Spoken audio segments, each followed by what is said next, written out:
Pour l'anecdote, hein, lorsque j'étais sur la ferme de 1000 hectares en Seine-et-Marne, le chef d'exploitation de cette ferme considérait le sol comme un support de culture. D'accord. Un support de culture, ça peut être un support vivant ou très artificiel, hein. Et donc, bon, ça me choquait un petit peu.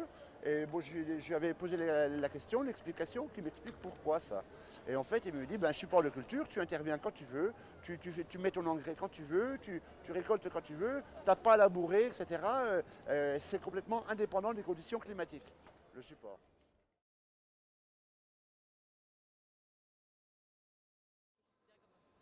La révolution verte.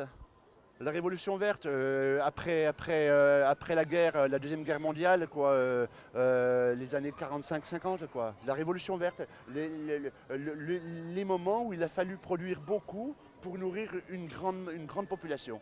Voilà. On avait des excédents de nitrates. Bon, il fallait les utiliser. L'agriculture a été le fossoyeur de cette industrie. Elle l'est toujours d'ailleurs. Et puis voilà, ça a été maintenant, bon, alors bon, il faut réussir à passer le pas et à sortir un petit peu de cette logique. Mais c'est difficile parce que derrière cette révolution verte, il y a un gros lobby qui s'est construit, qui s'est mis en place, hein, lobby syndical, et puis tout ce qui gravite, tous les satellites qui gravitent autour de la ferme, de la paysannerie, hein, les coopératives, les industries agropharmaceutiques, etc., etc. Il fallait du rendement. Et pour avoir du rendement, eh ben, il fallait forcer la terre, hein. Sénèque disait, à force de porter des poids trop lourds, on finit par se briser les reins. Il disait même, à force de forcer une terre fertile, vous la rendez non féconde. Et c'est exactement ça. C'est-à-dire que on a eu, hein, le bénéfice d'une évolution climatique naturelle à la fin du 19e siècle. Hein. On sortait du petit âge glaciaire, ce qui a fait dire à beaucoup de gens pour le réchauffement que c'est venu de l'époque, début de l'industrie, en gros. En fait, c'est la fin d'une période froide et elle s'installe au début du XXe siècle et elle permet une emprise agricole plus importante et une stabilité en gros du climat depuis 1920 jusqu'en gros 1900, on va dire 90. Toujours pareil, 50-60 ans de stabilité, on savait qu'il pleuvait vers le 15 juillet, etc. Voilà, hein, il y avait des dates, les gens disaient, on sait, les vieux cultivateurs.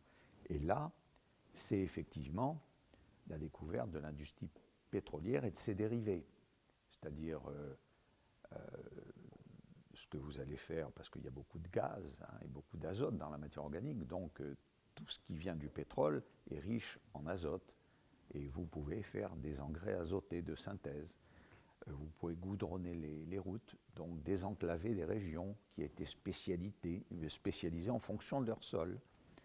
Et là, vous balayez d'un revers de la main le sol, et vous lui faites produire, puisque vous désenclavez une région, on a besoin de blé, vous faites du blé. Alors que là, c'était des sols acides, il valait mieux faire du seigle. Voilà. Et donc, on oublie le sol, et les sols s'érodent beaucoup. Et ils s'érodent parce que les gens labourent. Et en général, vous irez dans la campagne ces vacances, et vous verrez les champs, et les gens labourent dans le sens de la pente. Et donc, c'est autant de rigoles qui servent à transporter l'argile, c'est-à-dire la partie supérieure des sols, qui part. Vous avez des routes de campagne qui sont même impraticables tellement il y a de la boue, et qui peuvent arriver jusqu'aux rivières avec l'argile féconde, avec une partie de la matière organique, avec une partie de l'azote, avec par hectare plusieurs kilos de potassium, de calcium, de magnésium, plus tout ce que vous avez rajouté comme engrais et comme pesticides, et qui vont nourrir les rivières. Alors vous voyez la rivière se remplir, Elle coule toujours, mais le lit, au lieu d'avoir 2 mètres de profondeur, n'a plus que 20 cm de profondeur. Et quand vous avez un orage violent, d'autant plus que vous avez de terre labourée autour et vous avez coupé vos forêts, vous avez un ruissellement qui augmente par un facteur de 50.